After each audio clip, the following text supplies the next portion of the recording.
have a lot. I just want to start off saying thank you, everyone, for coming to show support and honor for my husband. He was such a humble, good, and honest man. He would say this is all too much for him, but he would think it's really amazing. Thank you to all the first responders who were on scene that morning. I know it probably won't make a difference, but to those that were there that day, I'm begging you, please try not to take that home with you.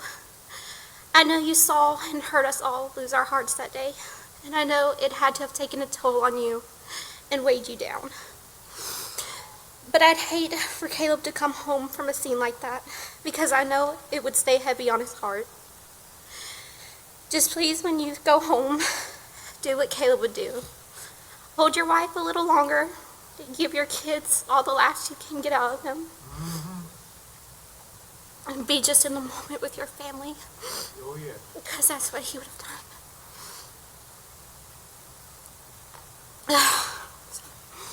Just give me a second. Everyone knew a different version of Caleb.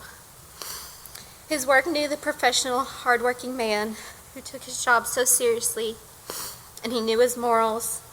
He was truly by the law, by the book, and he did everything with pride. His friends knew the goofy side that would make terrible jokes and do a lot of crazy things that he definitely shouldn't have done. And he was always the first one to start the bonfire. My side of the family knew the shy version at first. That's at first. Then the playful side that never let my dad catch a break.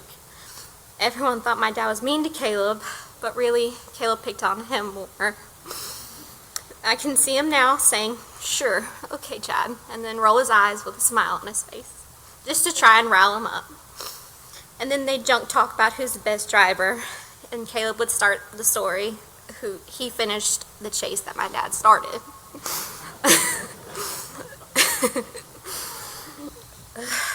His family knew the version of him as a son first, and then a brother, and that brother version was really something fun to see. His siblings never caught a break. Poor Isaac. And Noah. And then Jordan, you just, no.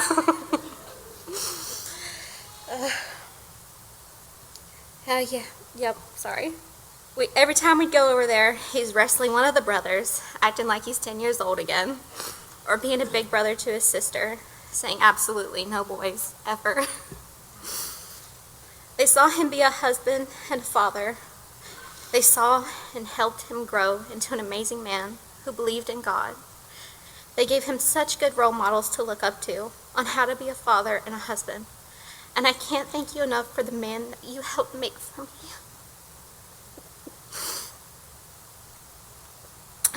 I've known Caleb since the 4th grade, when Miss B first sat him beside me and told me to get him help set up.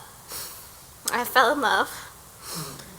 Then his cousin Shamar interrupted us and took his attention off me. I followed him around like a lost puppy, just in love from the first moment, and I knew he was mine. We had passed notes back and forth in class all the time before we got phones, and then we were constantly texting. Our parents were always getting mad at us for not being in the moment. We had our first kiss in the 8th grade formal to the song Photographed by Ed Sheeran.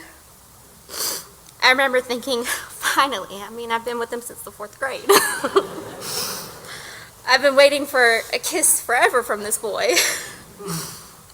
We started high school together, and we finished together.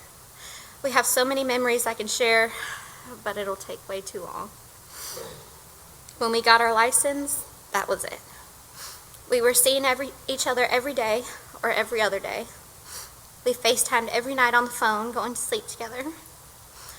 We have never been apart this long since we were in middle school. And it's killing me to open my phone and not be able to text or call him.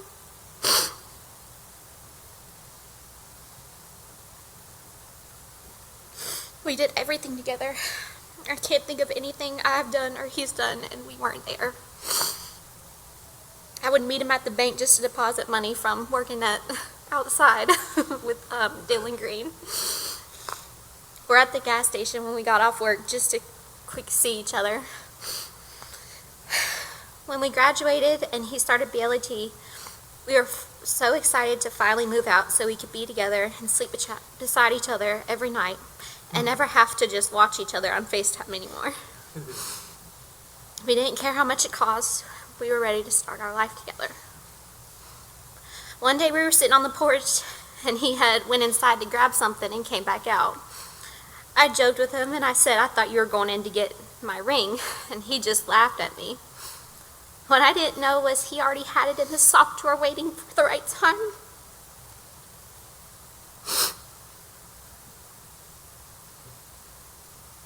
When we were at the beach and he got down on one knee, I remember thanking God, thinking, I can't believe this is actually happening. The man I've loved forever is finally going to be my husband.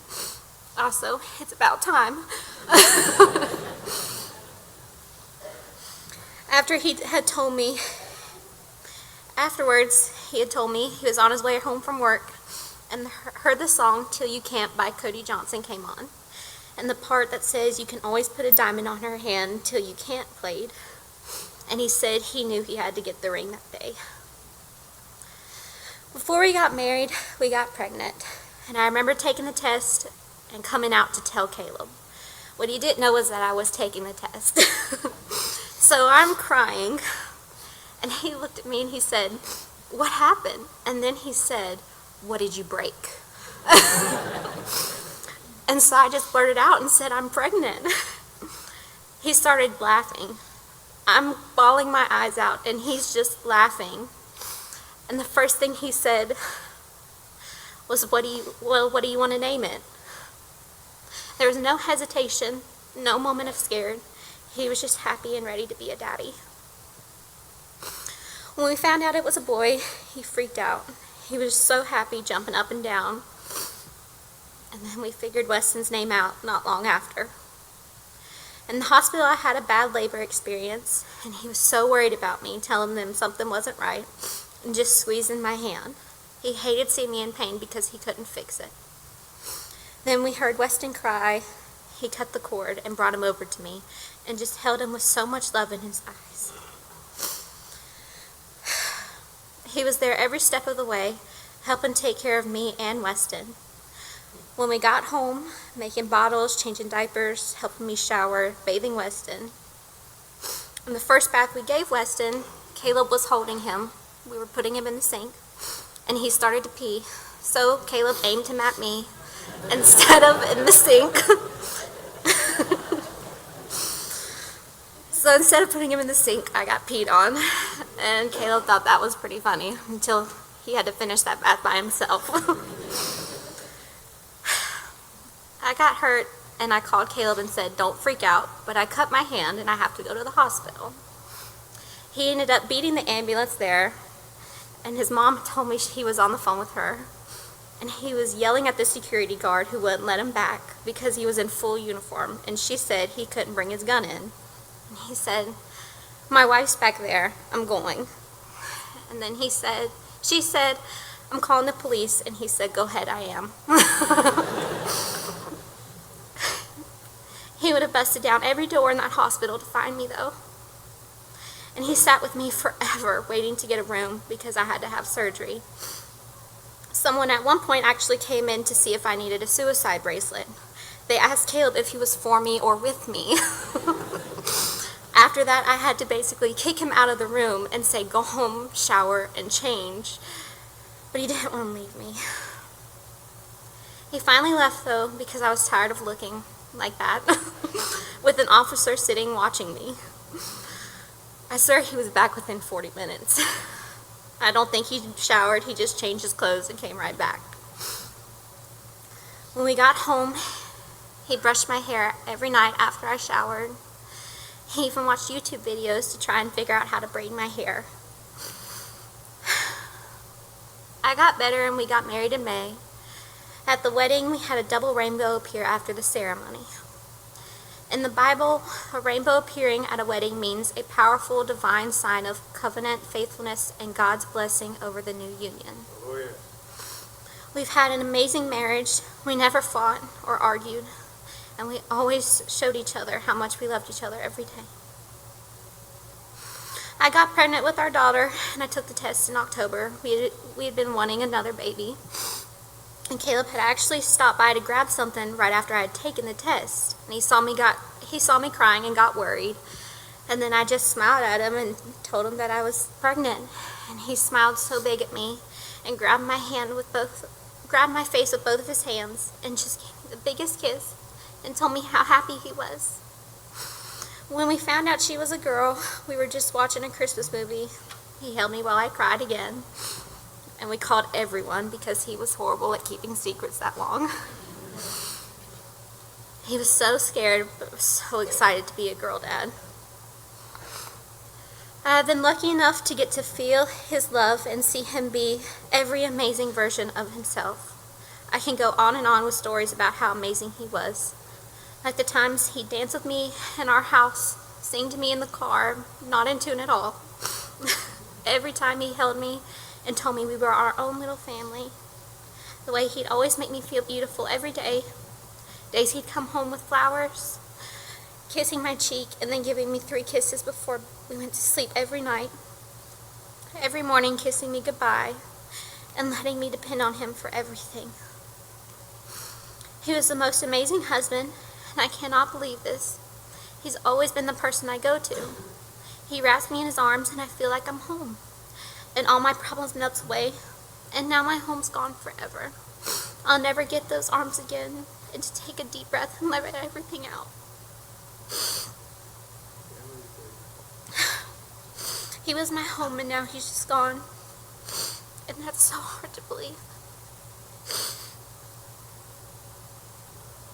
He was an amazing dad. He'd always come home from work and Weston would follow him around, watch him change out of uniform. And he'd be playing with him all night until we went to bed. It never failed. He lived for the moments. He made our son laugh. He carried him everywhere we went, and he spoiled him and gave him chocolate after I said no more. He also said, "Shh, don't tell mommy." He recently taught him how to arrest me. So I have my 2-year-old son putting my arms behind my back, pushing me around the house.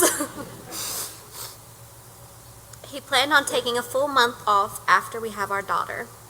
I joked and said, "You'll go back in 2 weeks." He said, "No, I won't, but I will pick up hustles."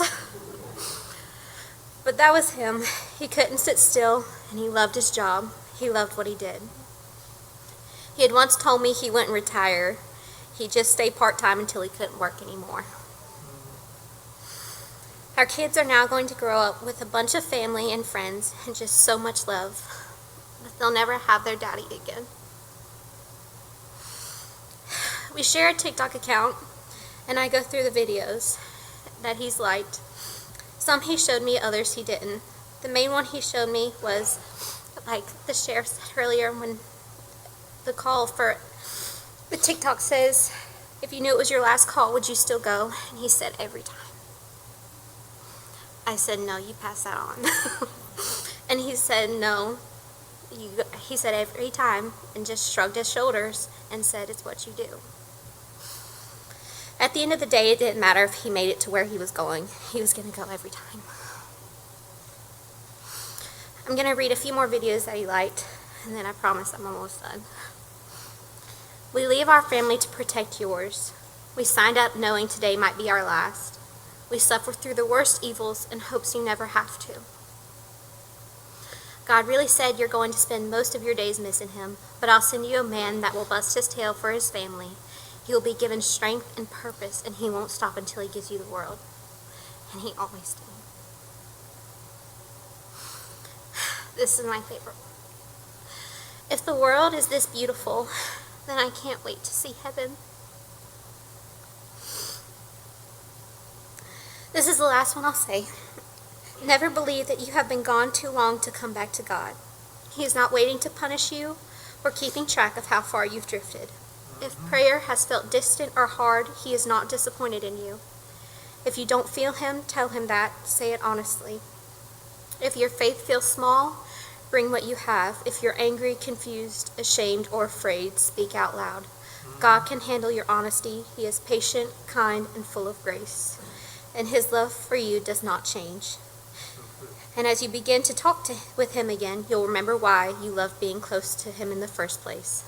God is not hard to approach. He is good, gentle, and worth every conversation.